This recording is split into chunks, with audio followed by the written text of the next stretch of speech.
Olá, seja bem-vindo a mais um vídeo aqui do canal do Professor Kleber Paixão. Sou o Professor Kleber Paixão, você já me conhece de longa data e você me acompanha aqui no trabalho. Nós estamos divulgando boa teologia, teologia saudável. Se você gosta do conteúdo desse canal, ajude o canal. Se inscreva nesse canal, curte os vídeos, compartilha entre os amigos, deixe seu comentário positivo, marca o sininho para você receber novas notificações.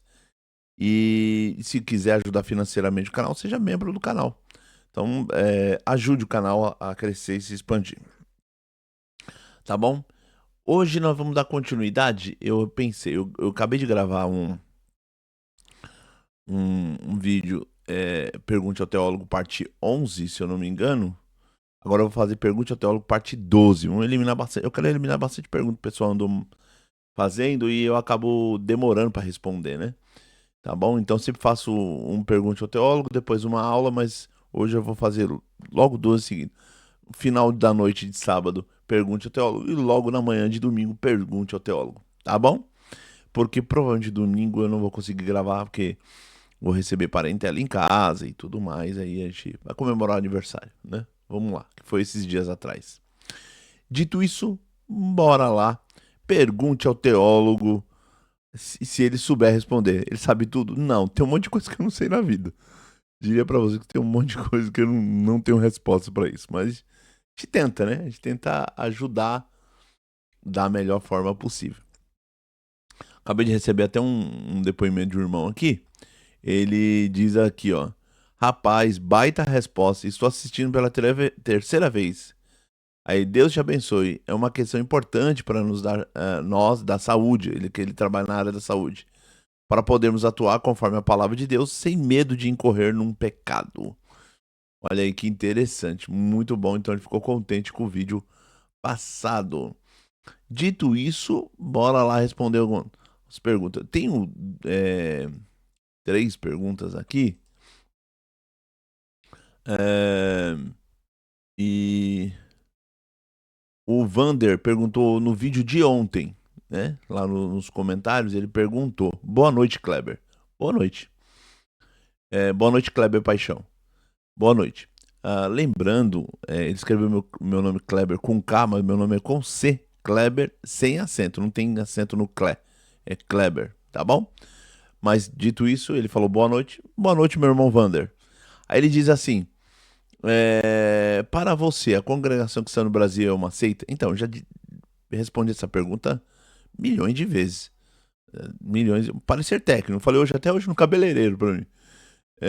Porque uma questão técnica. Ah, eu não vejo a congregação como uma seita. Tecnicamente, não. Porque para ser uma seita, você tem que negar as grandes verdades da fé cristã.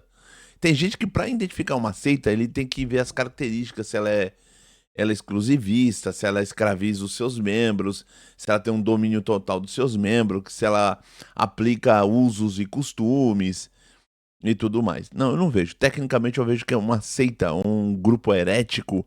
Ele só é herético, só é sectário a partir do momento que ele nega grandes verdades da fé cristã. Ela nega nos seus documentos oficiais, ó, nós não acreditamos que Jesus é Deus. Nós não acreditamos que Deus é uma trindade. Porque eu vou dar exemplo, dentro da congregação tem pessoas que não acreditam que Jesus é Deus. Ele é um herege. Ele está dentro de uma igreja cristã, mas é herege. Mas aí é uma heresia dele, não uma heresia da própria instituição religiosa, porque dentro dos seus documentos oficiais, ela não diz claramente que nega as verdades da fé. Eu diria totalmente ao contrário, ela confessa as verdades da fé. Não confessa de uma forma sistematizada, pensada e tudo mais. Por quê? Porque não tem acesso à teologia, não tem acesso ao conhecimento, então não vai sistematizar o pensamento. Então é sempre de forma mais leiga, mais, sabe, atabalhoada. Mas, ainda assim, não tem nenhum documento que diz nós negamos todas as verdades da fé cristã. Então, nesse sentido, não vejo ela como uma seita. Tá bom? Não vejo. Ah, Kleber, mas tem teólogos que vê. Ok, respeito, entendo, é a opinião dele, vou respeitar. Mas o meu parecer técnico, não é opinião, não é achismo. O meu parecer técnico, de tudo aquilo que eu estudei, pesquisei. Eu, como um mestre em ciência da religião, como um pós-graduado com várias pós-graduações, com várias graduações, esse é o meu parecer. Eu estudei para isso. Eu estudei. Meu parecer técnico é que ela não é uma seita. Mas é um movimento contraditório. Tem muita coisa que ela faz. Exemplo, vão proibir os celulares dentro da igreja. Isso é um movimento, isso é uma manifestação de algo contraditório. Em pleno século XXI, que todo mundo usa celular, que o celular está em voga em tudo quanto é lugar, ela vai lá e fala, ó, tá proibido o celular. Você vê que é uma contradição? Contradiz a própria cultura do momento que ela está inserido. Ela não entendeu que as coisas evoluíram. As pessoas não entenderam. Entendeu? Então, assim, é um movimento contraditório, né? Fala uma coisa, depois aplica a outra, sabe? Faz uma coisa, depois faz outra, sabe? É muito complicado. Não dá, a gente nunca sabe o que eles realmente estão pensando. A gente nunca sabe, nunca sabe. Do nada eles inventam uma doutrina, do nada sai uma pregação, assim, xingando o teólogo. Não dá pra saber, não dá. Sinceridade, não dá pra saber. É uma incógnita, por isso que é um movimento contraditório. Há briga, muitas brigas políticas de poder, briga de poder, né? Lá dentro, no Brasil, cada um quer mostrar que tem mais poder, mais autoridade, e aí um manda no outro, um sabe do BO do outro, um sabe do problema do outro, e um joga na cara do outro seus problemas, e vira essa bagunça, né? Por isso que o povo não tem paz, né? Agora inventaram esse negócio do celular, e o povo não tem paz. Todo dia é um problema para resolver, porque é um movimento contraditório. É um movimento contraditório, tá bom? Por causa disso. Mas não vejo ela como uma seita tecnicamente, tá bom? Tem como corrigir, Kleber? Sim. Se fizer uma grande confissão de fé, se tiver escola dominical, se tiver um conhecimento bíblico, teológico para os pregadores, sabe? Isso melhora bastante. Tem um aluno meu, lá em São José dos Campos, ele sempre fala uma coisa, a gente conversa no meio do caminho, quando ele passa e me pega para levar no ministrar aula em São José, ele sempre conversa. E a gente tava falando, a estrutura que tem o seminário da Batista do Povo, vamos supor, se todo o ministério, lá tem umas 2 ou 3 salas de teologia. Vamos supor, se a igreja aprovasse e não ficasse com tanta enrolação, burocracia, a, a região ali de Jacareí e de São José encheria a semana inteira de turmas para aprender teologia. Vamos supor, ainda que começasse só com o ministério, sabe? Eu diria que preencheria pelo menos umas 2 turmas. 2 turmas segunda, 2 turmas terça, turmas quarta, 2 turmas quinta e assim por diante. Vai por mim, faria isso tranquilamente. O grande problema é boa vontade. A boa vontade, falta boa vontade. E aí, não tem jeito. É boa vontade, não tem jeito. Tá bom? Então, já respondi a primeira pergunta do Vander. Aí o Vander perguntou assim também, o Vander de Jesus. Kleber, eu vi um pequeno vídeo seu onde você estava pregando no púlpito da CCB. Você usou o seu estudo de teologia naquela pregação ou a pregação veio revelado 100% diretamente do... E aí ele escreveu errado, acho que ele quis dizer digitar céu. Ele escreveu uma coisa que parece até um palavrão, mas eu entendi que ele quis... Até falei para minha esposa, não entendi o que ele quis dizer. Mas ele quis dizer céu, né? Então vamos lá. Ele viu eu pregando, se realmente eu estava num culto. E não só estava pregando, eu atendi esse culto, né? Eu atendi esse culto. Um culto cristão, um culto público, um culto aberto em nome de Jesus, um culto que foi cristocêntrico, teocêntrico e trinitário. Ponto. Esse é um ponto que é deixar claro. Atendi o culto. Essa passagem que você viu que eu estava pregando, na verdade, era o final do culto. Se você já foi da congregação, sabe, é o final do culto. A pregação já tinha ocorrido. Ali nós já tínhamos orado a última oração e estávamos de pé. Eu estava falando algumas últimas palavras e aí iniciar o último hino a ser cantado. Ali é o final da pregação. E eu também nem sabia que ia dar esse todo buchicho. As pessoas da internet fizeram... Eu só fui pregar e parecia meu vídeo em cima do público, eu já pegou o Brasil inteiro. Me atacando, xingando e falando um monte. E também, por causa dessa pregação, inventaram também de proibir celular nos cultos. É tudo por. O Kleber não pode aparecer na internet. Infelizmente é isso. Se eu espinho na carne que eu tenho que carregar comigo. Se eu aparecer em evidência, meu ataque de tudo quanto é jeito. Né? Como o Paulo mesmo diz, uma porta muito grande se me abriu e há muitos adversários. Então, quando se abre uma porta na minha vida, vem gente de tudo quanto é canto, xingar, ofender e tudo mais. Mas você fez uma boa pergunta. E é bom essa pergunta para me contextualizar. Você fez uma boa pergunta. Você diz assim, viu eu pregando no púlpito, você usou o seu estudo de teologia naquela pregação? Então, essa pergunta é interessante. Qual é a função de todo bom pregador? Eu me acho um bom pregador. Então, qual é a função de todo bom pregador?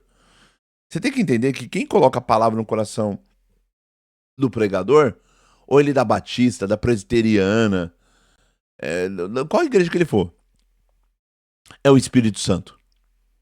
É o Espírito Santo que coloca no coração dele a palavra que ele deve pregar.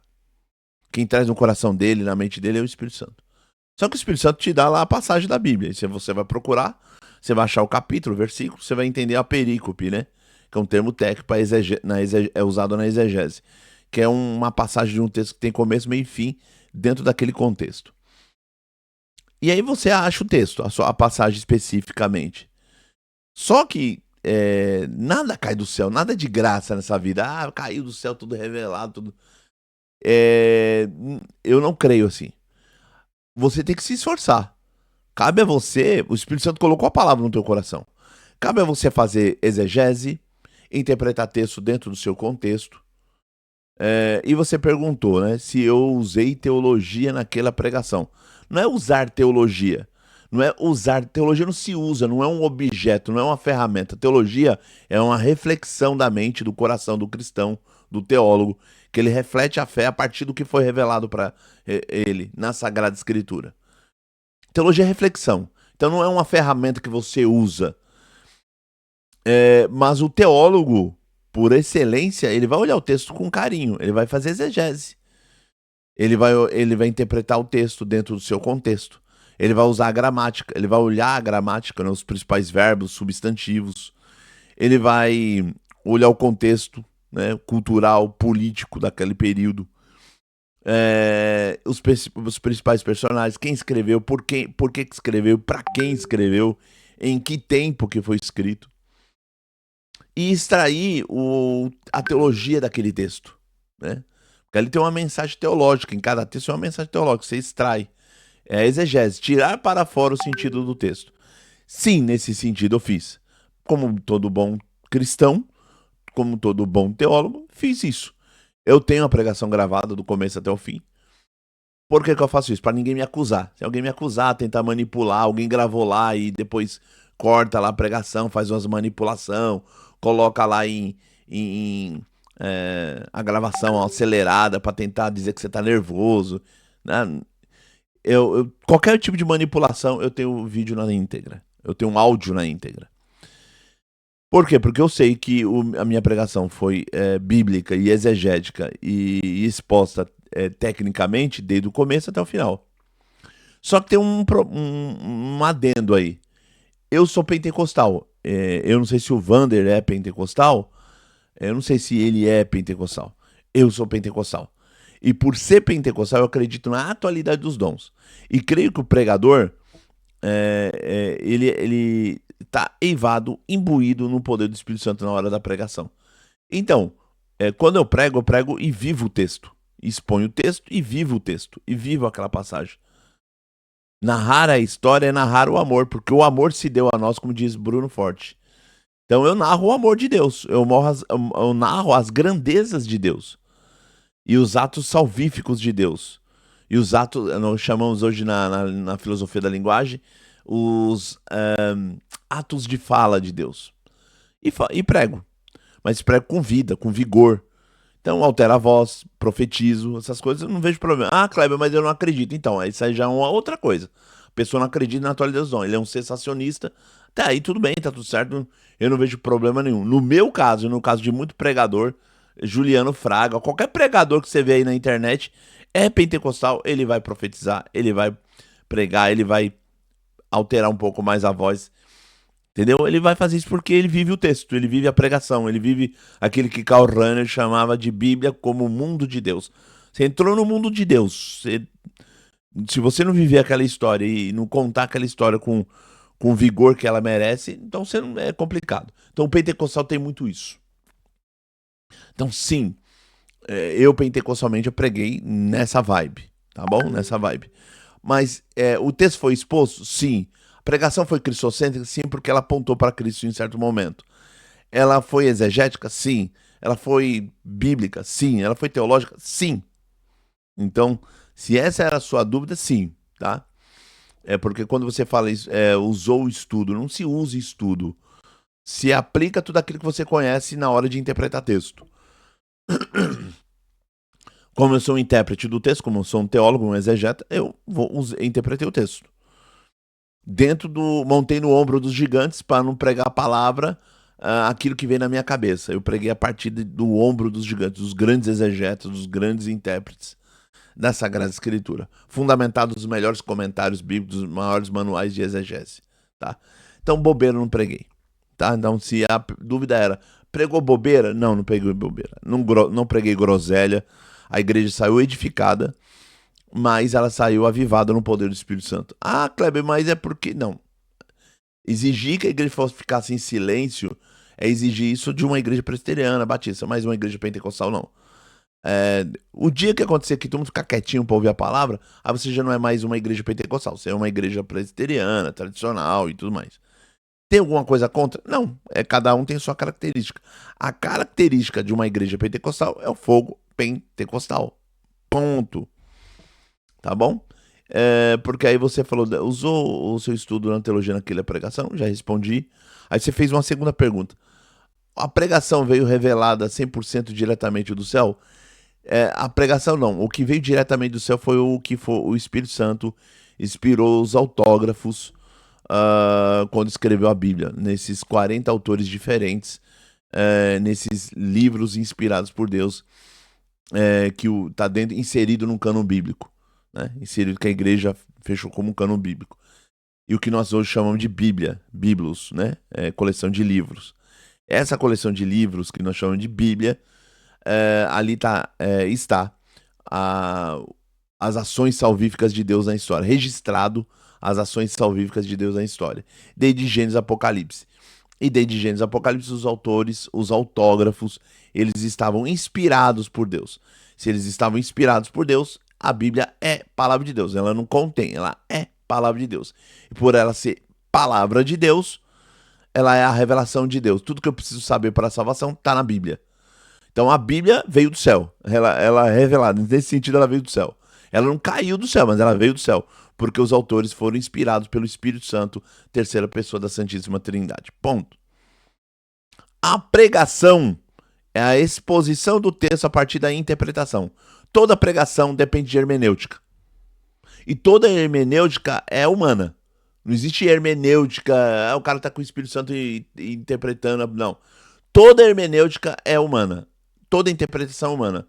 Então, a hermenêutica é uma ação humana. Então, esse ato de interpretar é uma ação humana. Existem regras de hermenêutica e regras de exegese. E o sentido teológico que você vai extrair do texto e você vai fazer uma ponte hermenêutica, que é a aplicação para o público que está te ouvindo, essa ação é dada pelo Espírito Santo. Você aprende na homilética. Todo pregador, quando vai estudar homilética, sabe. Inclusive, eu vou criar um curso de homilética. Eu vejo muito pregador falando muita besteira, não sabe nem aplicar o texto na hora de expor o texto para a igreja. Eu vejo muito pregador falando muita besteira na internet. É impressionante. E na homilética nós chamamos que o último passo da homilética, da homilia, do sermão, é a aplicação. E na aula, qualquer professor de homilética sabe disso. A aplicação quem faz é o Espírito Santo. Você tem que ter. Ah, mas ele é presbiteriano. É o Espírito Santo. Ah, mas ele é da Batista. É o Espírito Santo. Ele é da congregação. É o Espírito Santo. Quem faz essa aplicação ao público que está ouvindo é o Espírito Santo. Então, nesse sentido, a exposição depende de hermenêutica, depende de exegese, mas na hora de aplicar depende do Espírito Santo. E nesse sentido, quando você aplica para a igreja, é o Espírito Santo agindo em você. Você é um veículo, você é um instrumento na mão de Deus para que o Espírito Santo venha falar com a igreja, com a grande comunidade dos salvos, a grande comunidade dos eleitos e assim por diante. Tá bom? Então, eu acredito que, no geral, agora aqui eu respondi você, tá bom? Essas dúvidas que você tinha. são dúvidas sinceras, são dúvidas genuínas, tá? Como dizia um professor meu muito antigo, ele dizia, toda pergunta é uma pergunta, Kleber. Não existe pergunta burra, não existe pergunta errada. Existe pergunta. A pessoa pergunta porque quer saber, ele tá com dúvidas. E eu acredito que as suas dúvidas foram sanadas até agora, tá bom? Então, Deus abençoe você. Eu já foi respondido com muito amor e carinho. O professor Wesley Rodrigo, ele perguntou assim, como você vai achar Cristo no livro de Esther? Para você achar Cristo no livro de Esther, primeiro você tem que fazer exegese da passagem em certo sentido. Exegese, né? E você tentar interpretar primeiro o texto em si, dentro do seu contexto. Quem escreveu, para quem escreveu, por que escreveu, qual era o intuito do livro. E onde ele está inserido no cânon. E como ele dialoga com os demais livros da Bíblia historicamente e dentro de um contexto e tudo mais. Tá bom? Quando você descobre tudo isso, tem várias passagens que você encontra o Cristo ali.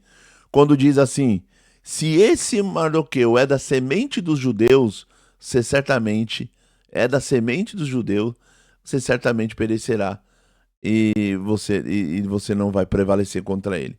Né? Quem é um que veio da semente dos judeus, que foi rejeitado, foi humilhado, pisado, e é da semente dos judeus? É o Galileu ali, o humilhado ali de Nazaré. Ele é da descendência de judeus. Então você pode achar no livro disso? Pode.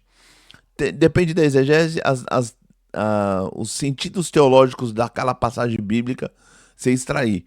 Quando você for fazer aplicação para a igreja, você vai ver que existe conexões com o texto, conexões com o Novo Testamento, conexões com algumas verdades que você tira do texto, dialogam com verdades do Novo Testamento, verdades reveladas em Jesus. Então, a pergunta é como ver Jesus num livro de Esther? É fazer exegese. Você tem que interpretar o texto dentro do seu contexto e tirar as verdades teológicas desse texto. Quando você tirar aquelas verdades teológicas, você vai perceber que ela dialoga com, com os livros da Bíblia como um todo. E dialoga principalmente com o Novo Testamento, com verdades que você só vai encontrar em Jesus de Nazaré, que é a plenitude da revelação. Jesus é a plenitude da revelação. Então você vai encontrar nesse sentido, tá bom? Então eu acredito que respondi. E o professor Wesley Rodrigo perguntou também como achar Cristo acho que é livro que ele tentou escrever, mas ele escreveu no Liberdade, no livro de Cantares de Salomão. O livro de Cantares de Salomão, ali descreve uma lua de mel, um casamento e uma lua de mel. No original hebraico, realmente é um texto muito difícil, porque demonstra ali, tem alguns atos ali que são atos realmente de um homem com uma mulher. É um homem se deitando com uma mulher. E existe ali expressões de atos sexuais no original no hebraico. Realmente é um texto difícil de se entender. Mas ali é um casamento. E é uma declaração de amor do amante para com a amada. E nessas declarações de amor, primeira coisa, os exegetas judeus, eles enxergavam ali o relacionamento de Javé com Israel. O casamento de Javé com Israel. Os exegetas dos pais da igreja enxergavam ali o casamento de Cristo com a sua igreja. Então essas são as primeiras interpretações. Mas você encontra especificamente alguns textos, eu sempre cito, quando fala que o amor é mais forte do que a morte, né? O amor é mais forte do que a morte. Que amor que foi tão mais forte que a morte não pôde reter? O amor encarnado, o amor verbo da vida que se encarnou. E quando foi morto e crucificado, a morte não pôde reter, não pôde segurar ele na sepultura, porque o amor é mais forte do que a morte. Então, você vai encontrar, mas depende muito de carinho, de exegese, de interpretação de texto. Você consegue compreender o texto e fazer conexões com as verdades que você tira daquele texto, conexões com o dado revelado em Jesus de Nazaré. Você consegue fazer essas conexões. Mas depende muito de nuance, de leitura, de pesquisa. Não é fácil, mas também não é difícil. Tá? Não é impossível. Tá? Não é impossível, tá bom? Eu diria, não é impossível e também nem improvável. Eu diria que é possível, é difícil, mas é possível. Eu diria isso. Tá bom? Então, eu acredito que também respondi. Essas perguntas eu respondi. Então, vamos continuar aqui. Calma aí, muita calma nessa hora. Tem uma pessoa que perguntou para mim como pregar o evangelho. Boa pergunta. Lógico, ela é muito genérica, ela é muito abrangente. É muito abrangente. Você tem que entender o que é o evangelho. Para você pregar o evangelho, você precisa entender o que é o evangelho. O evangelho é boa nova. É o anúncio da boa nova. Do homem perdido no pecado, escravizado pelo pecado, mas agora ele tem salvação em Jesus Cristo, o Nazaré. Essa é a boa nova do evangelho. Salvação em Jesus. Coisa que o homem não tinha porque ele estava perdido, escravizado no pecado, né? Distante de Deus, inimigo de Deus. Agora em Cristo nós somos amigos de Deus. Então quando você entende essas verdades, quando você for falar com o pecador, você consegue falar com o pecador se colocando até no lugar dele, sabendo o quanto que ele está escravo, o quanto que ele não tem forças para sair daquela situação. Então, você está pregando o evangelho para alguém que é escravo ah, da bebida, né? Outras pessoas são escravas de balada, outras são pessoas que são escravos de mulher. Ele não pode ver uma mulher que ele tá lá, ou mulheres escravas de homens que tem que todo dia sair com um homem diferente. São pessoas escravas, elas estão ali, elas não têm força de sair daquela situação. Pessoas que são escravas de jogatina. O pecado escraviza eles. Então, quando você entende que o evangelho é uma boa nova e que essa boa nova é uma boa nova libertadora, porque aí Jesus diz: se o Filho do Homem vos libertar, verdadeiramente sereis livres. Quando você anuncia o evangelho, você anuncia o evangelho da liberdade. Que a pessoa será livre em Cristo Jesus. E que o pecado não escravizará mais ele. E se o Filho do Homem libertar ele, verdadeiramente ele será livre. Isso é muito bom. Isso é uma boa notícia que você está dando para a pessoa. Pense, quando você for pregar o evangelho, eu vou dar uma boa notícia. Ela não sabe disso. Sabe quando a pessoa só vive triste, angustiada? Igual esse dia mesmo. Tava triste. Fico olhando para os horizontes da vida e fico, Senhor, preciso de uma boa notícia. Preciso de algo novo na minha vida. Quando a gente fica pensando isso, né? Quem sabe um dia vem uma boa notícia e tal. A mesma coisa, pensa, uma pessoa que tá lá desanimada porque tá escravizada pela cachaça, escravizada pelo pecado, escravizada pela prostituição, escravizada, tá? Lá, não consegue, não tem força, escravizado pela droga. Quando você for pregar o evangelho, você tem que lembrar, o que eu for falar para ele pode libertá-lo, pode livrá-lo dessa escravidão. Então, é um jeito de se pregar o evangelho. Você tem em mente que o que você for anunciar para ele pode mudar a vida dele. Fala assim, meu amigo, você tava esperando uma boa notícia, né? Você só tem recebido péssimas notícias. Fique em paz, eu tenho uma boa notícia para te dar. Uma boa notícia. Como diz os anjos, falando lá naquele dia, né? Eis que vos trago novas de grande alegria. Fala assim, ó, tem uma notícia para te dar que é boas novas de grande alegria. Jesus Cristo Nazareno. Então, assim, é nesse sentido. Então, é possível você pregar o evangelho. Essa é uma resposta que mereceria pelo menos umas 3 horas aí de explicação. Mas, de forma geral, eu acredito que eu respondi a pergunta. Pois bem, né, como pregar o evangelho, respondi. É, o Rafael escreveu há muito tempo atrás e disse assim num comentário. Rapaz, olha o conteúdo que o irmão postou, falando do meu vídeo. Que coisa linda, rico em conhecimento, uma verdadeira aula para todos nós e ainda de graça. Meus irmãos, vamos valorizar isso. Hoje em dia, tanta coisa inútil na internet recebe atenção e um conteúdo desse nível às vezes passa despercebido.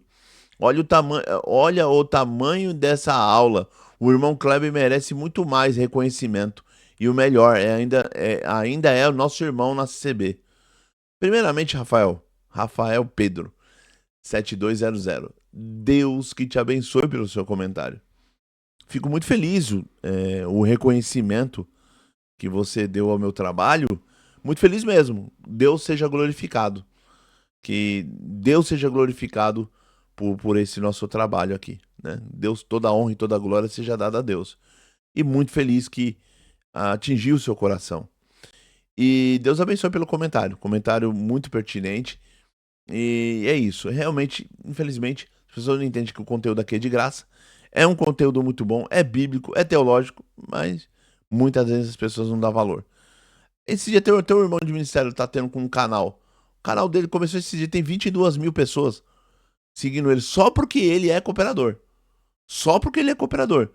Mas não tem conhecimento teológico, ele não é formado em teologia nem nada. Agora tem um canal aqui que a pessoa sabe do que tá falando, tem conhecimento. Mas 5 mil pessoas e não sai disso. Anda, anda, anda e não sai. Então, realmente é um conteúdo desvalorizado. Né? É desvalorizado. Mas sigamos em frente. Depois de um conteúdo desse, dá até aquele ânimo, aquele vigor. Sabe quando você tá cansado no deserto, você fala: respira, vai lá e bebe um pouquinho mais de água e bora lá, vamos vencer, né? Como diz lá quando o Elias estava lá desanimado, ó, bebe aqui, ó, come um pouco disso aqui. Aí ele comeu e bebeu e andou mais, acho que 40 dias, eu não lembro direito a passagem, mas ele teve vigor para andar um pouco mais. Então é isso. Nós estamos aqui desanimados, vigor. É como se uma fala dessa do Rafael, é como se o anjo do Senhor aparecesse e desse alimento e bebida pra gente. Falou: ó, vai, anda mais um pouquinho. Tá bom? É muito animador as palavras. Deus abençoe, retribui em bênçãos na sua vida e que essa sua fala seja redundada em louvor, glória e graças ao Deus Todo-Poderoso. Tá bom? Dito isso, bora lá? Bora lá. Ah, tem uma irmã que sempre segue aqui o canal, eu sou muito grato a ela. A Ana Maria de Oliveira Correia, 7041, há 2 dias.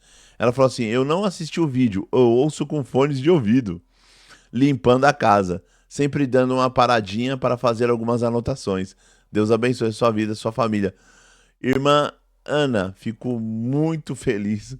Saber que a irmã tá lá limpando a casa, ela tá com fone de ouvido ouvindo o meu vídeo. Isso é gratificante, né? A gente não é famoso, não é nem famosinho, nenhum, né? Estrelinha que tem aí. Mas o que você tá falando e ensinando, tem alguém com fone de ouvido limpando a casa e ouvindo. Olha, isso é gratificante. Se você estiver ouvindo esse vídeo, irmã, Deus que te abençoe. Então, ouça das minhas palavras, Deus que te guarde, Deus que te abençoe e prospere o teu caminho. E retribui em bênçãos na tua vida, do seu esposo e de toda a sua parentela. Tá bom? É isso. Glória a Deus por isso. A irmã Ana sempre está acompanhando o conteúdo aqui. Fico muito feliz com isso. Pois bem, o Daniel perguntou: a Igreja Presbiteriana Independente aceita o batismo da CCB? Se isso for. Não tô falando que é uma mentira, tá, Daniel? Porque é uma informação que eu não tenho. Se for verdade mesmo isso que você está dizendo, que a Presbiteriana Independente aceita o batismo da CCB, Deus abençoe a Igreja Presbiteriana Independente. Deus abençoe o ministério de lá. Porque ela entende que é uma igreja cristã, que o batismo é cristão, que o batismo é trinitário e é um batismo válido. Ah, tô desanimado, não quero ficar mais na congregação. Vou lá para Presbiteriana Independente. Então, o batismo lá é aceito, o batismo da CCB é aceito. Deus abençoe esse ministério.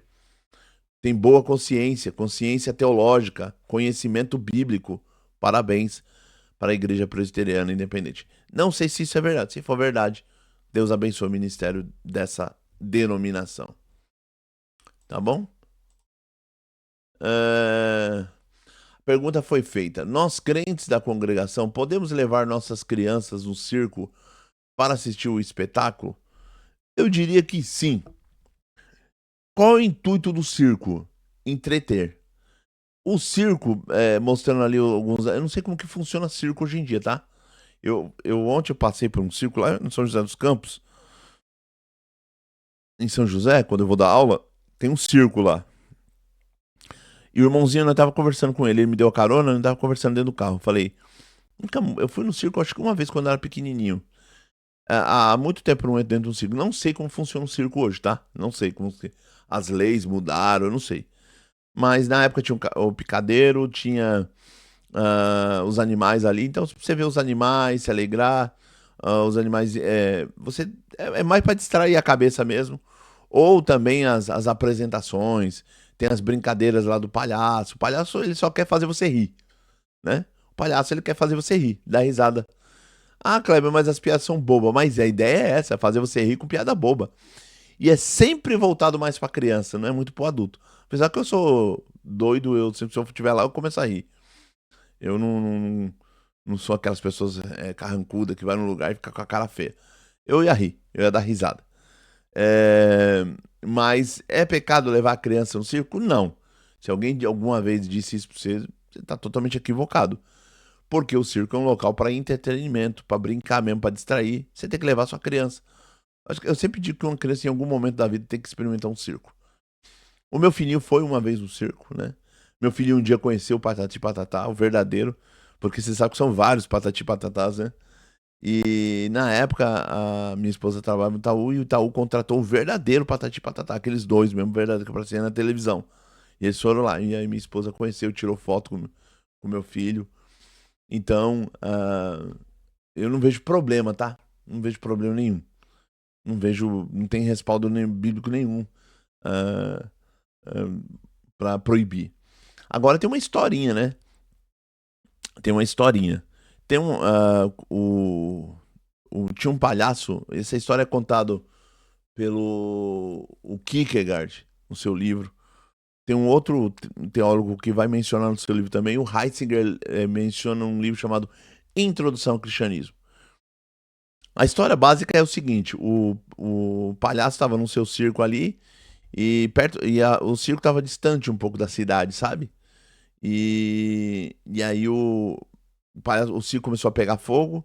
É alguma coisa assim, não vou lembrar a história direito, mas o circo começou a pegar fogo e ele ainda estava com a maquiagem.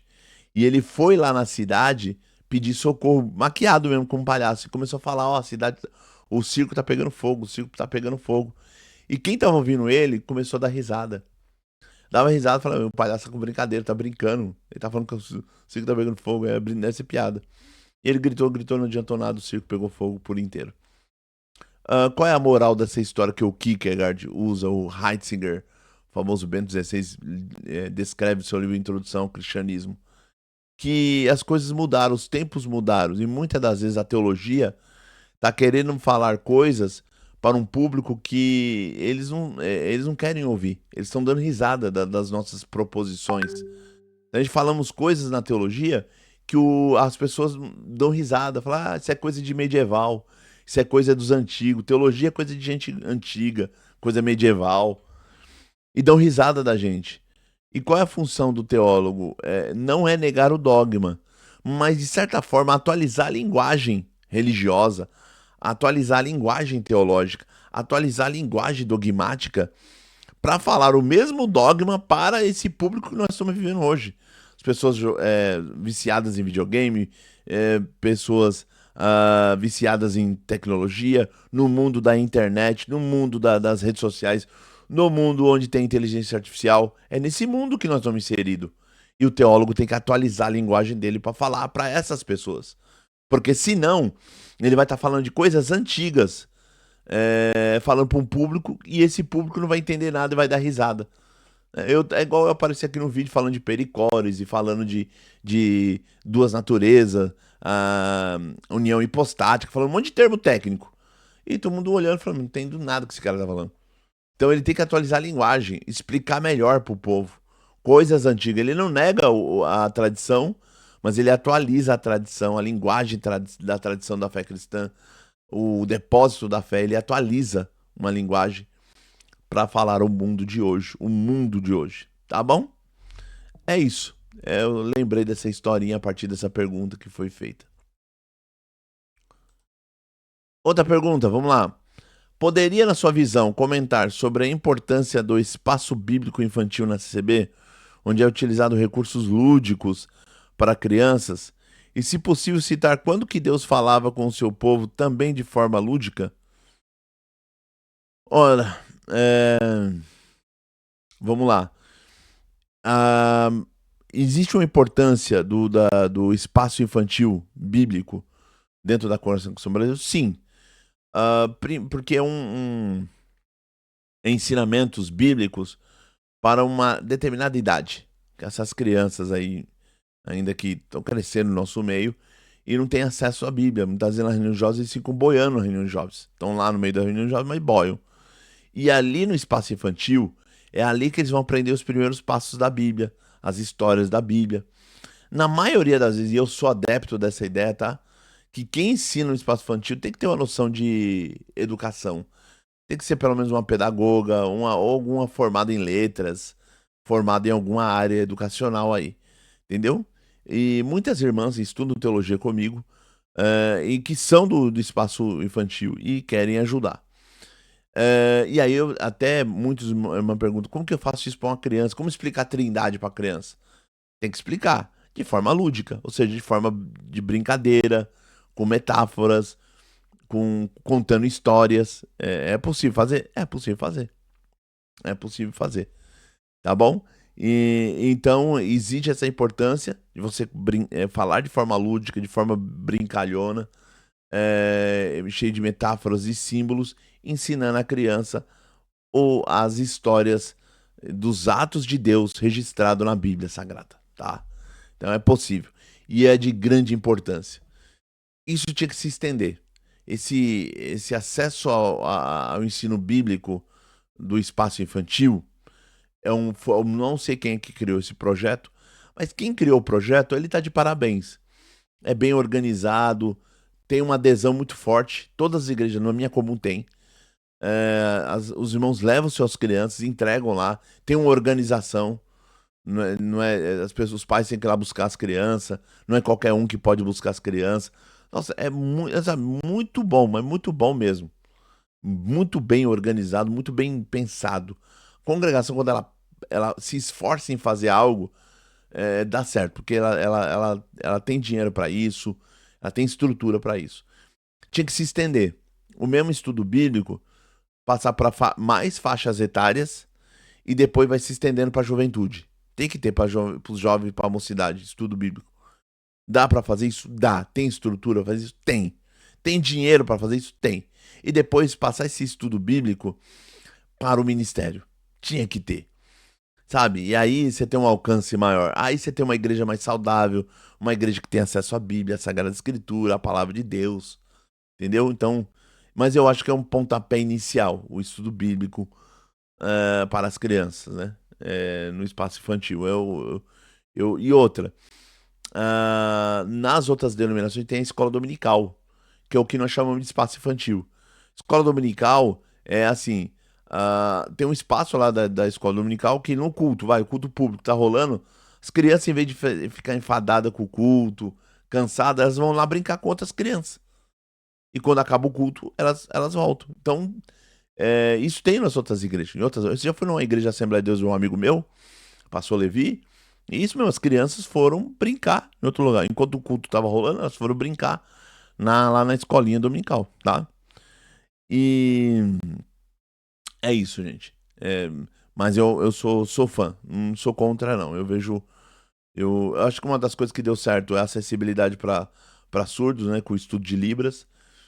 É, eu sou fã do espaço infantil, então são dois projetos que eu vi que deram certo. Tá de parabéns. Não vejo nada de errado, não. E a pessoa falou assim: e se possível citar quando Deus falava com o seu povo também de forma lúdica? Eu não vou lembrar uma passagens específicas aqui, mas depois eu posso achar no próximo vídeo e eu trazer. Tem passagens em que Deus faz trocadilhos. E ali é como se Deus estivesse brincando. O jeito de falar, o Deus se usa até do próprio autores bíblicos e sendo lúdico, sendo brincalhão, fazendo trocadilhos com palavras, né? Tem uma passagem de Jeremias lá quando fala lá da amendoeira que ele ia florescer tal tal. E tem uma palavra lá em hebraica que o próprio profeta faz um trocadilho com. No hebraico as palavras são iguais. É que no português ficaram diferentes. Mas no hebraico as palavras são iguais e você percebe que é um trocadilho. Tem textos na Bíblia que Deus está sendo irônico, né? Tem uma passagem que fala assim, Deus rirá deles. Esse rirá não é um riso de deboche, mas de ironia, como quer dizer, a pessoa está se levantando contra o próprio Deus. Né? É como se fosse uma ironia. Então, existe essas passagens, essas passagens onde Deus está sendo lúdico, brincalhão, e até no ensino, no aprendizado e na profecia. Tem sim. Não me veio nada à mente. Eu me lembro dessa passagem de Jeremias, desse trocadilho que é usado. Tem outras passagens também que tem esses trocadilhos. Tá bom? Ahn, Pois bem, pergunta respondida. Vamos para a próxima. Vamos lá. Caro irmão Kleber, se os reformados dizem que as crianças que morrem sem terem cognição serão salvas, se forem predestinadas, não seria mais correto dizer que a salvação é pela predestinação, não somente pela fé? Gilberto, vamos lá, Gilberto. Deixa eu ver se eu entendi sua pergunta, né? Tem pergunta que a pessoa formula e não dá para entender o que ela quer dizer. Ó, se os reformados dizem que as crianças que morrem sem terem cognição, ou seja, se elas não têm cognição e morrem, ou se elas morrem sem cognição é conhecimento, capacidade de aprendizado. Se ela não tem capacidade de aprendizado, mas ela vai se salvar porque ela é predestinada, não seria mais correto dizer que a salvação é pela predestinação? Então, na verdade é o seguinte, vamos lá. Não é que uma criança, assim, eu nunca vi um reformado dizendo isso, mas se você souber depois me indica. Nunca ouvi alguém dizendo isso, que a criança não tinha cognição, mas foi salva porque ela é predestinada. Na verdade, todo ato salvífico de Deus sempre parte de Deus primeiro. E a palavra predestinação tá na Bíblia, tá? A palavra predestinação não foi Calvino que inventou, tá lá na Sagrada Escritura, é uma palavra da Sagrada Escritura. Paulo utiliza a palavra predestinação. Agora, como que ela funciona? Agora, Deus predestina o desejo dele salvar alguém. O ato de predestinar é o desejo de Deus salvar alguém. E nesse sentido, ele escolhe quem tem cognição e quem não tem cognição. Isso não importa. Aí você fala assim, não seria mais correto dizer que a salvação é pela predestinação? Não. A salvação é vinda de Deus, não é a palavra predestinação que salva a pessoa. É Deus que quer salvar alguém. Então a salvação depende de Deus, né? Como diz lá o profeta, né? A salvação é do Senhor, pertence ao Senhor. É Deus que decide quem vai salvar. A salvação pertence a Deus, não pertence ao homem. Agora, qual é o meio de salvação? Aí que pega, ó. O meio de salvação que o homem obtém essa salvação no tempo e no espaço é a fé. É pela fé que ele crê na obra salvífica de Cristo, se arrepende dos pecados, que ele obtém a salvação. Ele se arrepende dos pecados, crê pela fé em Jesus Cristo de Nazaré, e aí ele obtém um perdão dos seus pecados e ele tem a salvação. Mas o ato de querer salvar sempre parte de Deus. É Deus que quer salvar. Não depende do homem. O homem eu quero me salvar. Não existe. A ação depende sempre de Deus. Isso aí é arminiano, calvinista, qualquer um concorda com isso, tá? Tá na Bíblia. A pessoa não tem condição de chegar a Deus. É Deus que se revela, se comunica até nós. Tá bom? Dito isso, eu acho que eu respondi a sua pergunta. Vamos lá. Por que muitos escoram no evangelho e cargos na instituição para benefícios próprios? Então, não é que a pessoa se escora no evangelho. Ninguém se escora no evangelho, né? Eu acho que eu entendi a pergunta. Porque muitos se escoram nas instituições, nos cargos que ela tem na instituição, né?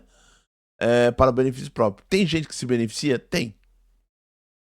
Tem gente do ministério que ele se apoia não sei se ele é um líder, se ele é um encarregado de orquestra, se ele é um cooperador. Eu conheci um cooperador que, tu não sabe, não tinha nada, era um pé rapado, não tinha nada. Hoje ele tem 4, 5 apartamentos e o prego dele continua o mesmo. Ele não ganha muito dinheiro, não. Então ele acaba sendo beneficiado de alguma forma. Como isso se dá, não dá pra saber. Mas ele acaba sendo beneficiado, sim. E as coisas começam a acontecer para quem tem ministério, as portas se abrem. Isso é verdade, gente. Isso é fato. Né? Você não vê, já viu algum irmão de ministério sem carro? É difícil. Hoje em dia não tem. Antigamente tinha. Hoje em dia não tem. Todo irmão de ministério tem um carro bom. Como funciona isso? Não sabemos. Isso é um fato, gente. Isso é um fato. Mas tem gente. A pergunta é: você acha que é generalizado isso? Eu diria que não. Tem gente trabalhadora, tem gente humilde, tem gente que não está preso no ministério. Ele entende que o ministério é uma missão. Ele entende que o ministério que foi dado para ele é para ele pregar o evangelho, anunciar a boa nova de Jesus. Ele é um bom pregador. Ele vai nas casas, ele faz visita, ele unge os enfermos. ele atende às santas ceias, ele é um homem de oração. Tem muito irmão de ministério que é crente de verdade. Eu conheço muitos assim, crentes de verdade. E tem também o pilantra, tem. Tem aquele camarada que tá lá e fala assim: nem sei por que eu tô fazendo aqui no ministério. Não sei por que me levantaram no ministério, mas tá aqui, tá aqui. Aquela falsa humildade, aquela falsa simplicidade, sabe? Eu tô aqui. E não faz nada, não visita ninguém, não faz visita, não ora por ninguém, não unge ninguém. Ele não tem nenhuma obra pra contar, nenhum milagre pra contar, porque não sai de casa, ele não faz nada da vida dele. E vai lá, atende o culto, aí usa o púlpito pra atingir os outros, xinga os outros, chama os outros de lixo em cima do púlpito, humilha as pessoas. Isso aí é os tranqueiras que tem no nosso meio. E tem mesmo, infelizmente. Agora tem homem de Deus? Sim, tem.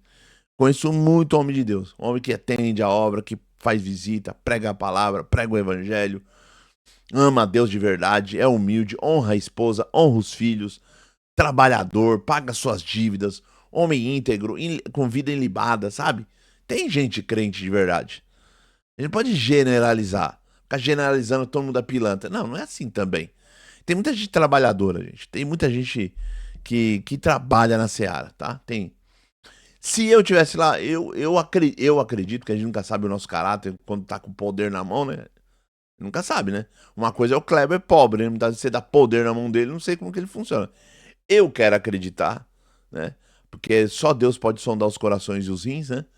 Mas eu, pela fé, quero acreditar que Deus transformou meu coração de tal maneira que se eu tivesse assim no ministério alguma coisa desse tipo, eu não seria essa pessoa arrogante, eu seria um povão. Eu seria povão, irmão. Ah, sinto muito. E acho que é possível eu perder o ministério rapidão.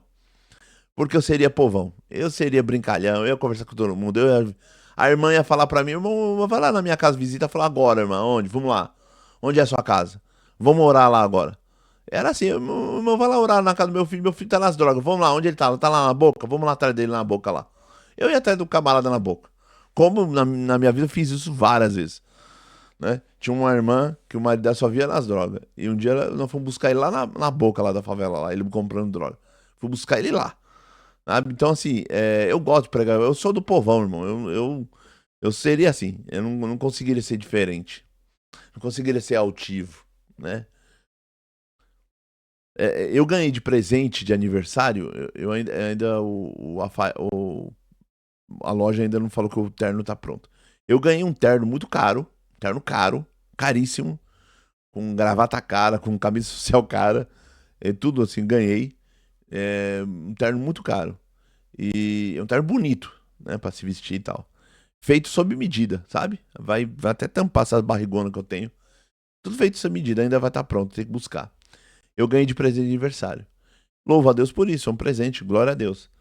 Mas se eu for numa igreja de pobre, eu não consigo vestir um terno desse. Eu já não consigo. Eu ponho o pior terno que eu tenho. Porque eu não consigo ir lá todo boyzão, bonitão, perto de uma igreja de pessoas simples, de pessoas pobres, de pessoas passando fome, pessoas passando necessidade. Eu não consigo fazer isso. Eu já não consigo. Sinceridade não dá, não. Então é assim, esse eu sou Kleber, sou assim. Entendeu? Eu sou assim.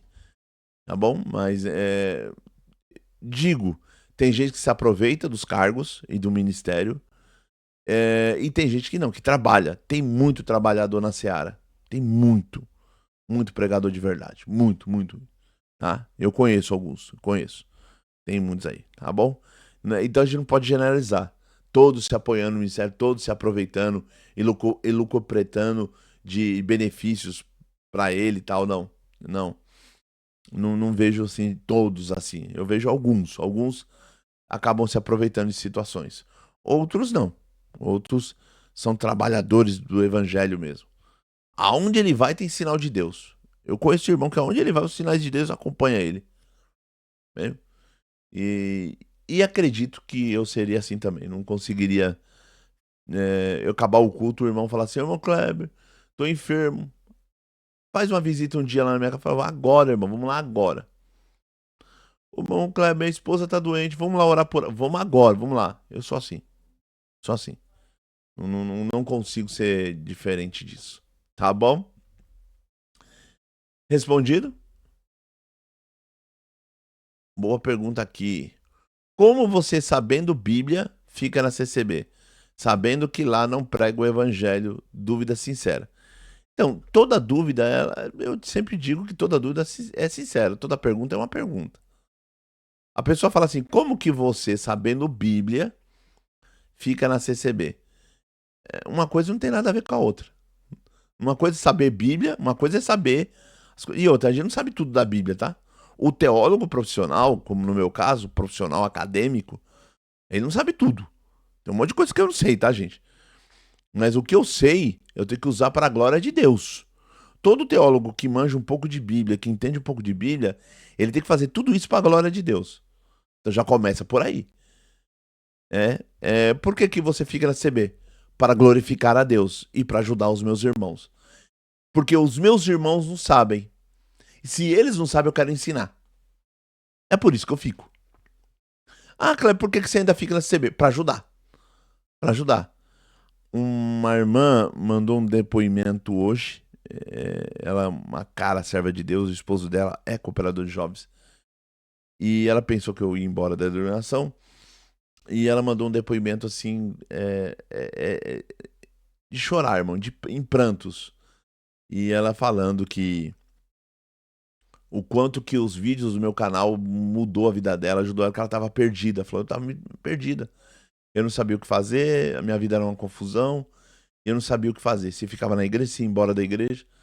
E eu entendi, a partir do seu vídeo, a partir das aulas que você dá, eu aprendi. E, irmãos, e ela falou assim, eu quero te dizer, Deus te abençoe, eu sou muito grato. Irmãos, isso é muito gratificante. Isso é muito gratificante. Então, aquela velha história, meus irmãos não sabem, meus irmãos estão perdidos. Lembra que Jesus falou para Pedro? Pedro, tu me amas? Ah, Senhor, claro que eu te amo. Apacenta as minhas ovelhas.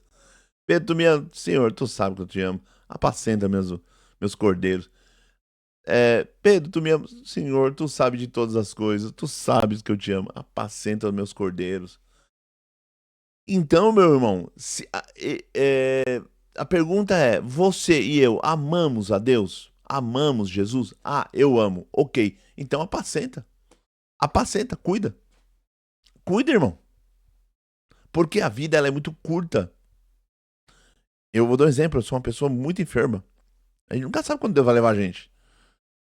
Então aproveita a vida para cuidar dos outros. É muito mais gratificante. Segunda-feira agora, minha médica mandou fazer um exame e voltar lá. Porque ela viu uma anomalia nas minhas vistas. E eu sempre tô na berlinda. Se eu perder as vistas, irmão, eu não enxergo mais nada. Assim, ó, nada. Porque eu já não enxergo de uma. Essa aqui é cega. Se eu perder essa, eu não enxergo mais nada. Aí eu fico cego na escuridão. A vida ela é muito curta, irmão. A vida ela é um bambolê. A vida é um lá e cá. Ela é muito complexa. Então não temos tempo pra ficar com inimizade com todo mundo, brigando com todo mundo. A gente tem que ficar pra ajudar. Então até peço pra vocês orarem por mim. Segunda-feira eu vou fazer um exame e vou passar na doutora. Ela viu uma anomalia no outro exame que ela fez. Ela viu uma anomalia nas minhas vistas. Vamos orar. E orar, irmão, pra eu não fazer nenhuma outra cirurgia, porque pelo amor de Deus, eu não aguento mais. Sem dinheiro, todo quebrado, não dá. É muito, muito dinheiro, irmão. Não dá, não. Da última vez, a Irmandade toda me ajudando e um irmão também, sabe, me abençoou e eu consegui pagar a cirurgia. Mas, gente, é muito dinheiro, não dá. E eu não sei nem como fazer. Porque são coisas que o próprio convênio não cobre. O convênio que a minha esposa tem não cobre. Então, é muito difícil. Eu serei eternamente grato para o povo de Deus, porque o povo de Deus me ajudou, né? O povo de Deus me ajudou e me ajudou na cirurgia. Eu sou muito feliz por isso, muito contente. Mas eu não quero, não quero. Ora por mim, para que não seja nada. Orem. Então, o que eu tô querendo dizer para vocês é: vamos ficar para ajudar, irmão. Por que você fica, Kleber? Para ajudar. Para ajudar. Se os meus irmãos não sabem o evangelho, eu vou ensiná-los. Se os meus irmãos estão perdidos, eu vou tentar indicar um caminho seguro, né? Aí fala assim, ó, como você sabendo Bíblia fica na CB, já falei para ajudar, sabendo que lá não prega o evangelho. Então, sabendo que lá não prega o evangelho, como que você tem? Qual o critério? Como que você utiliza para mensurar, para quantificar e dizer que lá não prega o evangelho? Quando você diz lá não prega o evangelho, está dizendo que todas as congregações não pregam o evangelho. E outra, você tem que saber o que você entende por evangelho. O que você entende por evangelho? Igual eu falei esse dia para um irmão amigo meu, se você está entendendo o evangelho como calvinismo, entendendo o evangelho como igreja protestante, o que é ensinado a presbiteriano, isso não é evangelho. Evangelho é a salvação que há em Cristo Jesus, revelada na Sagrada Escritura, mostrada lá na Sagrada Escritura. Evangelho é a boa nova do reino. Essas coisas que estão sendo ensinadas. Evangelho não é Granconato. Tá? Evangelho não é Paulo Júnior, evangelho não é Nicodemos. Eles não são o evangelho. Evangelho é Jesus. A boa nova de Jesus, a boa nova do reino. Né? O evangelho é arrependimento. Se arrepender dos pecados, crer na obra redentora e salvífica realizada na cruz do Calvário, crer na ressurreição literal de Jesus de Nazaré. Entendeu? Isso é evangelho. Então tem que tomar muito cuidado de saber o que você entende por evangelho. E como que você pode quantificar a ideia de que lá não prega o evangelho? Não. Tem muita igreja hoje em dia pregando o evangelho. Tem muita comum aí que prega o evangelho. Tem muito pregador que prega o evangelho e está sendo até perseguido. Já tem pregador na congregação que prega o evangelho na comum dele e já está sendo perseguido. Aí eu falaria para você, como que você fica numa igreja que o pregador é perseguido? Porque as pessoas são ignorantes e elas não entendem o movimento do Espírito Santo na igreja. Só isso, só é ignorância. Pai, perdoa eles porque não sabem o que fazem. Foi isso que Jesus ensinou.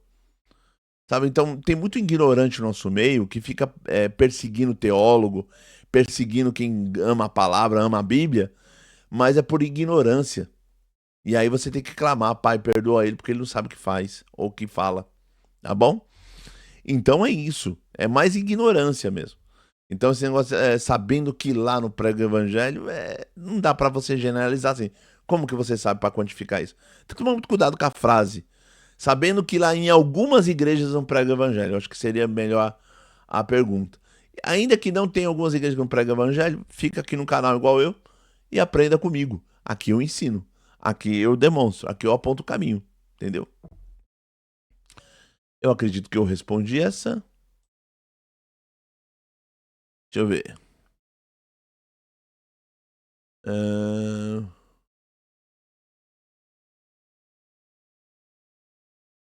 é, a pessoa tá falando aqui de um pregador, chamando o pregador de esotérico.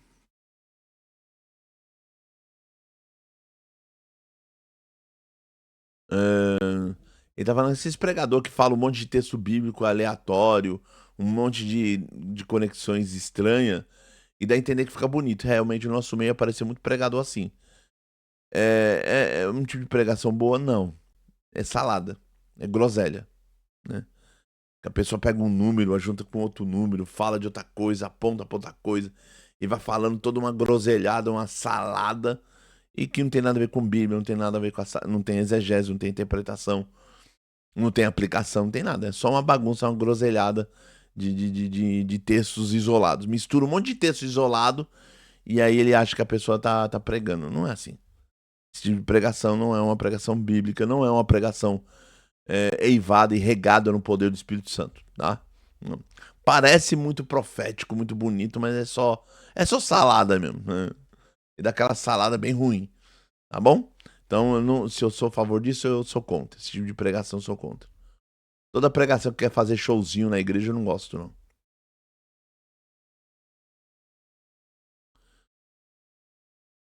Tem uma irmã aqui, a irmã Rose, ela sempre acompanha o canal aqui. Ela disse assim: Sou batista e você, irmão Kleber, é meu irmão em Cristo. Assisto os teus vídeos e aprendo muito com você.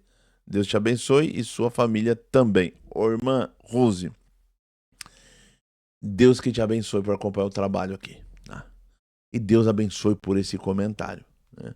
Deus abençoe mesmo de coração esse comentário que a irmã fez. De coração mesmo. Muito feliz pelo comentário. E Deus retribui em dobro e bênção na sua vida. E abençoe o ministério da sua igreja que você frequenta. Tá? A irmã lá da Batista. Deus abençoe o ministério da Batista. E a irmã fala assim que eu sou irmão em Cristo Jesus. Eu também considero a irmã minha irmã em Cristo Jesus. Independente da denominação, a irmã é minha irmã. Tá bom? Eu concordo, eu assino embaixo no que a irmã falou. Tá bom? Deus que te abençoe por tudo. Vamos lá. Por que CCB, pessoa, o Jussara escreveu. Por que CCBs, acho que é CCBano que a pessoa tenta escrever. Só prega o Velho Testamento, do novo eles não sabem nada ou não querem saber, porque lá tem que falar de Jesus, né? Evangelho na CCB é difícil. Eu discordo de você. Eu vou dar um exemplo. Eu prego muito mais o Novo Testamento que o Velho Testamento. Agora, acho que todo pregador tem que pregar os dois. Todo bom pregador tem que saber manejar bem o Antigo Testamento e todo bom pregador exegeta tem que manjar bem do Novo Testamento. Eu conheço muito pregador na CB que prega mais o Novo Testamento do que o Antigo, tá? Então, não tem como mensurar e nem quantificar isso, tá? Ah, lá ninguém prega o Novo Testamento. Não dá pra você saber disso. É muito raro. Eu tenho não sei quantas milhões de igrejas no Brasil, de congregação. Como você sabe que todas as igrejas, todos os pregadores pregam o Antigo Testamento? Só o Antigo Testamento. Não dá pra saber disso. Não dá. Então é muita generalização. Eu vou dar um conselho aqui pra vocês. Tomam cuidado na hora de generalizar. Você tem que falar assim, ó, em algumas os pregadores pregam o Antigo Testamento. Em algumas, sabe? Faz assim, é melhor, fica mais sábio. Quando você fala lá na igreja não prega, como que você sabe? Você não vai em todas as igrejas. Se nós que frequentamos não vamos em todas, como que você, que não está na congregação, é de outra denominação, sabe que em todas as igrejas prega mais o antigo do que o novo? Você não sabe disso. Não tem como você falar isso. Ah, mas meu vizinho falou que é isso. Então, é exceção, não é a regra. Quando você coloca a exceção como regra, você está fazendo uma falácia. Tem muita gente que fala isso na internet. Ele pega a regra e transforma. Perdão, ele pega a exceção e transforma numa regra. E é sempre uma atitude falaciosa, sabe? Não é assim. Sim, tem muito pregador que prega mais o antigo do que o novo. Concordo, tem muito pregador que faz isso. Mas tem muito pregador que prega o novo. Eu mesmo sou um pregador que prego mais o novo do que o antigo. Só que eu acho que o bom pregador é aquele que maneja muito bem o antigo como o novo. Sabe tramitar muito bem no antigo como tramitar no novo. Eu sou tranquilo nessa parte. Eu não vejo problema nenhum. Eu, como pregador, eu não tenho ministério, mas todas as vezes que eu prego o Antigo como o Novo Testamento. Sem, nossa, como diz a gíria, bem sussa, bem tranquilo. Não vejo problema nenhum. Agora, como um teólogo, eu posso dizer pra vocês, tem textos difíceis, tanto no Antigo como no Novo, tá? Não é tão fácil assim também como o povo fala. Tem um monte de texto difícil. Você pegar a Epístola aos Hebreus, não é pra qualquer um pregar aquilo ali. Tem texto difícil de interpretar ali. Segunda carta de Pedro, é um texto difícil. Segunda a carta de Judas, é um texto difícil. Sabe, tem textos do Antigo Testamento que é difícil. Cantar de Salomão é difícil. Tem que manjar de hebraico ali, tem Cantar de Salomão. O livro de Jó é um livro difícil. Sabe? Não é tão simples assim como o povo fala. O povo fala muita bobeira na internet, sabe? Então, assim, a irmã Jussara, não vejo dessa forma, tá? Eu acho que é muita generalização. O evangelho na CCB é difícil. Não, não é difícil, não. Tá sendo pregado, tá? É, se você encontrar um anunciando o evangelho, já é uma boa coisa. Lembrando uma coisa que muita gente fala na internet, e eu vim esclarecer pra vocês: Deus não trabalha com multidões, tá?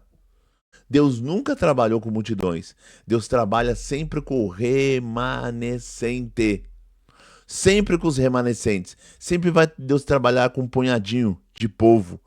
Aquele punhadinho de trigo em cima do monte, como diz o bichinho de Jacó. Deus sempre trabalha com um pouquinho, o remanescente. Deus não trabalha com grandes multidões. Tem gente que acha que Deus vai trabalhar com grandes conglomerados de igreja, com grandes multidões.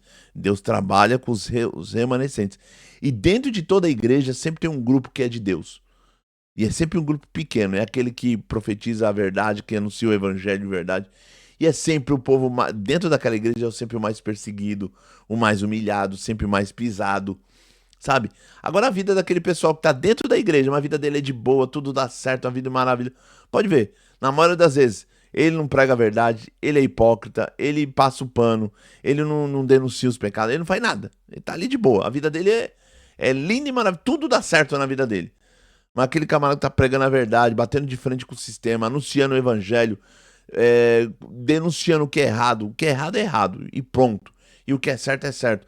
Essa pessoa nunca é benquista, é persona não grata, ninguém quer ele no meio, ninguém quer andar com ele, é sempre assim, tá? É sempre assim, sempre assim, tá bom? Então toma muito cuidado com essa questão. Então, o evangelho não é difícil, não, até que é fácil na CCB, tá bom, irmã Jussara? Deus abençoe a sua vida.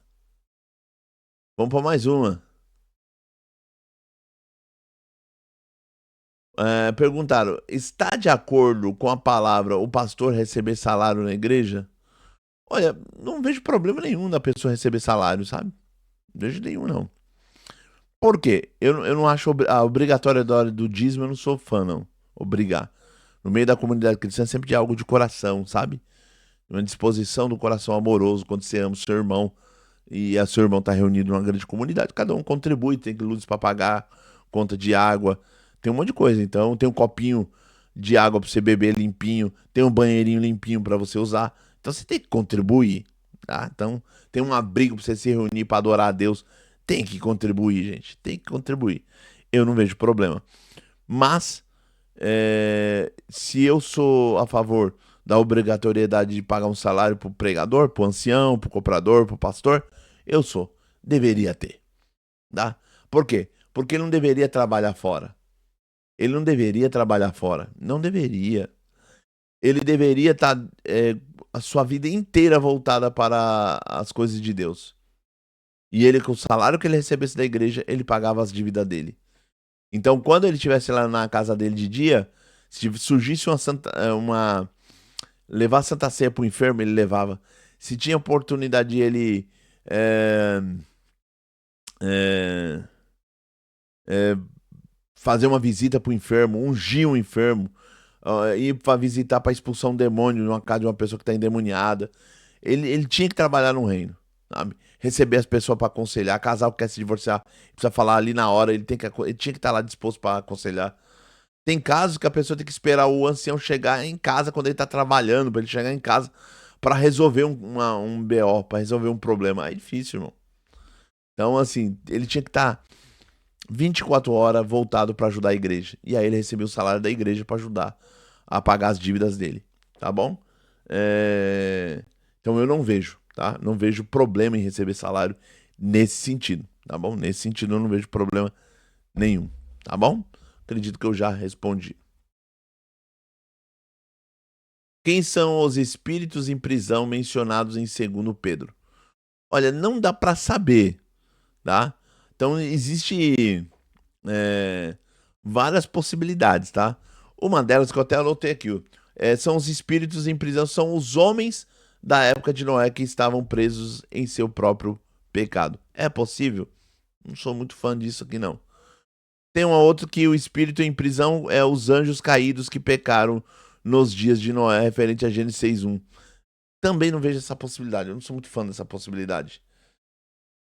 É possível que a Bíblia não deixa claro, gente. O grande problema é que esses espíritos em prisão que é mencionado aqui não é claro. Eu acho que deixa em suspenso, uma epoqué. Suspenso a resposta. Não dá pra saber. Tá? Não dá pra saber. Não, o texto não é claro aqui. É possível que essa fala de Pedro esteja muito influenciado com os escritos apócrifos que estavam circulando naquele momento. E ele deve estar citando esses escritos apócrifos, que diziam que na época de Noé pessoas ficaram presas, mas aí esses livros não entraram no cano bíblico. Então, e aí tem toda uma problemática de exegese, entendeu? Tem uma problemática de exegese. Então, eu não acredito que sejam os espíritos que foram em prisão na época dos Gênesis, que se deitaram com as mulheres. Porque eu já falei aqui no meu canal, essa teoria que os anjos se deitaram com as mulheres é furada, não existe isso. A anjo é espírito, ele não tem corpo, então ele não pode se deitar com a mulher. Ele não tem corpo, tá bom? Então, essa passagem não tem um texto claro para dizer o que seria. Todas as respostas que você vê na internet é só conjectura. Só conjectura, não dá para saber. é daqueles textos difíceis da Bíblia que eu falo pra você que é difícil. Tenta pregar esse texto aí. Não dá pra saber. O que você falar é conjectura, tá bom? Quando eu falo pro pessoal que nem tudo na Bíblia é tão fácil assim, o mar de rosas, o pessoal acha que eu tô inventando. Não, não. Aí o trato feito. Escreveu, irmão Kleber, pergunte ao teólogo. Abre aspas. Se Lúcifer significa portador da luz, e no latim original se refere a Cristo, que é o que traz a luz de Deus, por que na religião da Umbanda usa o nome Exu Lúcifer para uma entidade? Seria uma zombaria ao nome de nosso Senhor Jesus? Não. Vamos lá. Primeira coisa, realmente, a palavra Lúcifer no latim traz portador da luz, ou aquele que carrega a luz. Esse termo, o Jerônimo traduziu com aquela passagem que diz que era a estrela da manhã, né? Aquele que portava a luz da estrela da manhã. E é atribuído a Jesus. Então Jesus, nesse sentido, seria o Lúcifer. Não. Aí o pessoal fizeram uma invenção dizendo que o Lúcifer era o diabo, que era o inimigo, que era o anjo caído. A Bíblia em nenhum momento fala isso. Aliás, a Bíblia não fala o nome do anjo caído. Chamam ele em algumas passagens de Satanás, que vem da palavra Satã, que quer dizer aquele que leva ao juízo, julgamento, aquele que leva ao tribunal para acusar, é o acusador. Então, nesse sentido, é um adjetivo. Tem uma outra passagem que ele é chamado de diabo, que vem de diabolo, que quer dizer aquele que divide, aquele que é o pai da facção, facciona. Então, nesse sentido, também seria um adjetivo. Então, não é um nome próprio. Então, não tem um nome específico para esse anjo que caiu. Ele é chamado de antiga serpente. Ele é chamado de o dragão. Não dá para saber, não tem um nome, né, específico. Tá bom? Realmente que existiu um anjo caído, que desobedeceu a Deus, tal, mas ninguém sabe. E o nome dele não é Lúcifer, né? O termo Lúcifer vai aparecer só na Vulgata Latina, tá bom? De Jerônimo. Então, realmente ele não é. Aí você fala assim, porque na religião de Umbanda, então aqui eu vou deixar a primeira coisa. Todo respeito, eu vou falar aqui com todo respeito às religiões de matriz africana. Nós cristãos temos que excluir, aniquilar todo o preconceito do nosso meio e respeitar as religiões dos outros, como a gente gosta que as pessoas respeitem a nossa religião. Então eu vou dar uma resposta aqui com todo o meu respeito, tá bom? Dito isso, porque na religião da Umbanda usa o nome Yeshua Lúcifer. O que acontece? Isso aqui nós chamamos de sincretismo religioso.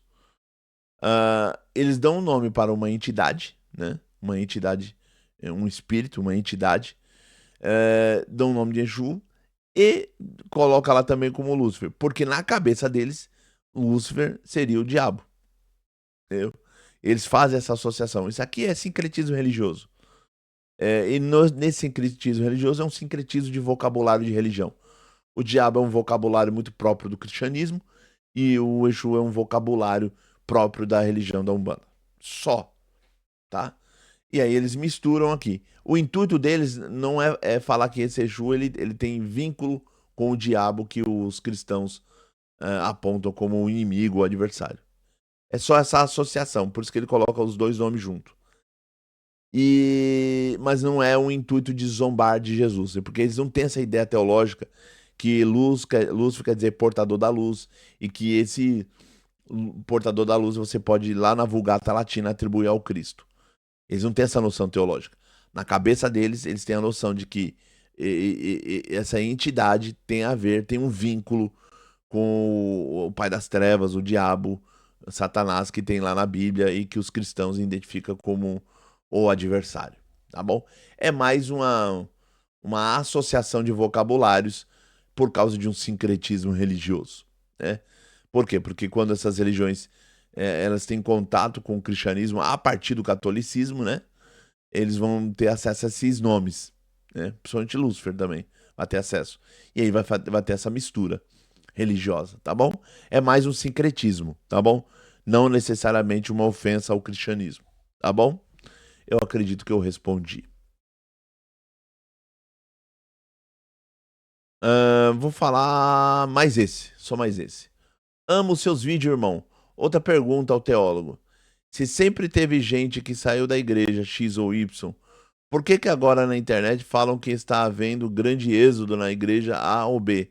É apenas polemização? Sim, é polemização. É para dizer, ó, agora tá tendo um grande êxodo da igreja. Realmente, não vou negar, tem muita gente indo embora. Eu sou adepto da ideia que tinha que ser feito alguma coisa. Quando você tem um êxodo de uma pessoa, estão indo embora por algum motivo, gente. Ninguém vai embora por nada. Não é uma modinha, estão indo embora por alguns motivos. Essa semana um irmão falou que infelizmente também não vai frequentar mais a igreja e tá indo embora. Eles vão embora por alguns motivos. E eu acredito que devia ter uma reação da nossa parte. Como reagir, Kleber? Dando ensino bíblico pro povo, dando teologia pro povo. Sem arrogância nenhuma. Se me der uma equipe na minha mão, e deixar eu selecionar uma equipe de irmãos de ministério, ancião, cooperador, dar uma equipe na minha mão, eu soluciono esse problema em 2 semanas. Eu soluciono esse problema em 2 semanas. Em nome de Jesus. Soluciono esse problema em 2 semanas. Só com projetos a curto prazo, projetos a médio prazo e projetos a longo prazo. Ponto. Atitudes que a igreja não pode ficar parada, a igreja tem que reagir. Aí esse êxodo dava uma parada, dava uma recuada. Diante de Deus, toda honra e toda glória, toda honra, toda glória seja dado a Deus. Mas se me desse uma equipe na minha mão, eu resolveria isso em 2 semanas. Esse êxodo. E esses problemão, todas essas críticas que nós temos. Em 2 semanas a gente resolvia isso. Dá pra resolver? Dá pra resolver, mas tem que ter boa vontade, gente. Tem que ter muita boa vontade. E tem que se deixar. Você tem que deixar o Espírito Santo agir no teu coração. Tem que parar com ruindade. Muita coisa no nosso meio acontece porque tem muita gente ruim. A pessoa não se dobra. Eu sou ruim, é meu jeito, eu sou o ancião, quem manda sou eu. A pessoa é ruim, o coração é duro. E fica com aquelas ruindades. Não vou mudar, não vou mudar. É ruindade só. Então, sabe, coração de pedra. E, infelizmente, isso prejudica a igreja, né? Agora, o que a igreja devia fazer também é se reunir e orar. Começar a orar. Entrega esse povo na mão de Deus. Kleber não dá jeito, fulano não dá jeito, mas Deus dá um jeito. Tem que orar, gente. É só orar. A gente orar, Deus dá um jeito. Se o povo se reunir para orar, buscar Deus e apresentar na mão de Deus, a Bíblia diz assim: se o meu povo que chama pelo meu nome se humilhar e me invocar, eu sararei a terra. Tá lá em Crônica, se eu não me engano. Se eu não me engano. Depois alguém me lembra. Então, assim, se o meu povo que chama pelo meu nome se humilhar, o povo tem que se humilhar. O povo tem que orar. Se o povo orar, Deus dá um jeito. Deus dá um jeito. Aí Deus fazia uma obra, tá bom? Mas, infelizmente, a gente vai seguir na vida aí, tá? Mas esse êxodo realmente está acontecendo, mas é assim só na nossa igreja. Não, em outras igrejas também está acontecendo também. Só que o nosso dá mais hype, dá mais curtida, dá mais compartilhamento. Toda igreja que eu vou, passo em frente, até mesmo na católica, tá tão cheia de gente que não tem lugar que cabe na gente. Isso é uma verdade também, isso é um fato social também. Nas grandes cidades, você passar em todas as igrejas evangélicas, as igrejas são lotadas. Então esse grande êxodo que tá mudando, não, em algumas regiões, tá? Em algumas regiões.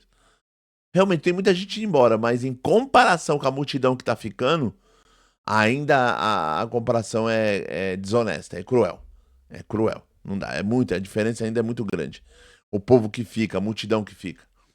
Mas eu acho que devia se preocupar com as pessoas que estavam indo embora. Teria que a igreja tinha que reagir, tinha que criar projetos para mudar essa situação. Tá bom? Mais 1 hora e 20.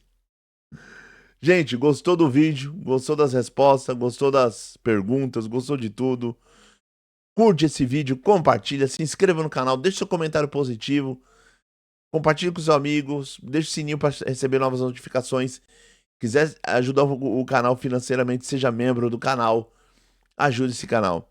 E, em nome de Jesus, hashtag rumo a 50 mil manos. Querendo o grande Deus. Deus abençoe a vida de todos, todos fiquem com Deus. Amém.